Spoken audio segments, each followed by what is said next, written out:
La responsabilité est énorme depuis des mois, depuis le 7 octobre.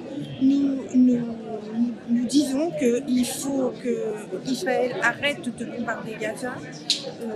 Nous alertons avec la FPS toutes les semaines à Angers depuis 18 mois pour dire que nous voulons la paix, le cessez-le-feu, la libération des otages. On a tout dit, tout fait, tout ce qui était possible de faire. Le gouvernement, ni Macron ni le gouvernement n'ont réagi à nos demandes.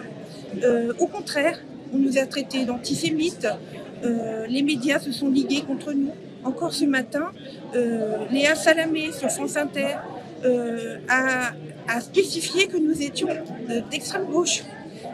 Alors qu'elle sait très bien que le Conseil d'État nous a dit qu'on n'était pas du tout d'extrême gauche. Et on n'est pas non plus des antisémites, pas du tout. Et aujourd'hui, le gouvernement et Macron se réveillent. Ils promettent de mettre fin à l'accord d'union avec Israël. Et pour l'instant, il n'y a rien. Ils disent, mais ils ne font rien. Mais tout à fait, c'est ce qu'il faut. D'abord, c'est un secteur stratégique, on a besoin d'acier. Ensuite, on a donné 800 millions à ArcelorMittal sur 5 ans. Et eux, qu'est-ce qu'ils en ont fait? Ils ont distribué des dividendes à leurs actionnaires. Et là, maintenant, ils vont licencier 650 personnes. Non mais ça va pas, c'est pas possible. C'est pas possible. Et c'est pas la seule entreprise qui est dans cette situation.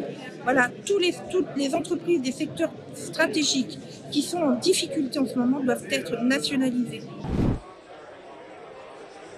C'est scandaleux. Moi, là, je vais écrire à la médiatrice de Radio France parce que je trouve absolument inadmissible que ce matin, Léa Salamé, et c'est elle qui a dit, c'est pas l'Archer qui a dit que la France Insoumise était d'extrême gauche, c'est elle qui l'a dit. Donc, je veux dire, c'est inadmissible. Et moi, je pense que chaque insoumis qui se sent atteint dans son honneur parce que les médias racontent des bêtises, eh bien, il faut qu'ils alertent tous les moyens qui sont à leur disposition. Donc, la médiatrice de Radio France, quand c'est une radio, une chaîne publique, ou la structure voilà, qui s'occupe de ça.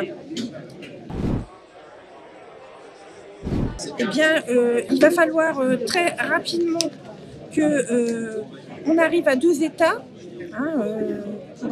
Pour la Palestine et Israël, qu'on arrive à faire la partition. Il va falloir... alors, voilà, ça c'est le truc le plus important parce que c'est des milliers de morts. Voilà. Donc et ensuite, pour ce qui concerne l'Ukraine et la Russie, il faut que nous ayons, pour la paix, moi je dis en Europe, il faut que nous ayons une position de non-alignement. Ça c'est indispensable. On ne peut pas se caler ni sur la position de la Russie, ni sur celle des États-Unis. Moi, je voudrais bien que déjà, ils nomment au gouvernement un Premier ministre qui soit un Premier ministre issu du NFP et si possible de la France Insoumise.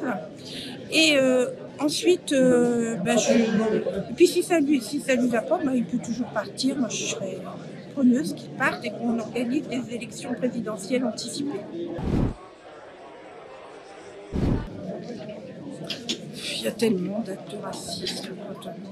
Je veux dire, c'est peut-être le plus choquant, en fait, c'est les petits actes qui se font jour tous les jours, voilà, et qui passent inaperçus, qui deviennent presque normales. Et ça, c'est terrible. C'est terrible. Je pense que c'est ce qu'il y a de plus terrible. Voilà. La possibilité de révoquer les élus quand ils font mal leur travail.